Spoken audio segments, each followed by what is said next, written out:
बिस्मिल्लाहिर्रहमानिर्रहीम। अस्सलाम वालेकुम नाज़रीन, ताज 92 न्यूज़ के साथ मैं हूं नायला भट्टी। नजर डालते हैं आज की खबरों पर।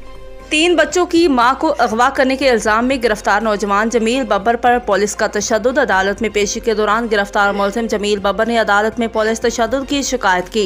पुलिस का वहशियाना तशद्दुद। मुलजिम ने अदालत में जिस्म पर तशद्दुद के निशानात दिखाए। थाना ड्रग बाला के हैबत मंशी, रज़ाक लगारी, अमानुल्लाह बब्बर और दीगर को शदीद तशद्दुद का निशाना बनाया गया। गिरफ्तार मुलजिम का अदालत में बयान। 4 रोज़ा कबल खातून को अगवा करने के मामले में पुलिस थाने पहुंच गई, गिरफ्तारी कर ली। अदालत में पेश होने वाले पुलिस एहलकारों ने मुलजिम का मेडिकल कराने का हुक्म दे दिया। अदालत मुलजिम पर थाना दरगाह से 3 बच्चों की मां साइमा बब्बर को अगवा करने का इल्जाम था। अदालती हुक्म पर मुलजिम को इलाज के लिए सिविल अस्पताल दादू मुंतकिल कर दिया गया। रिपोर्ट मोहम्मद अकरम शहानी।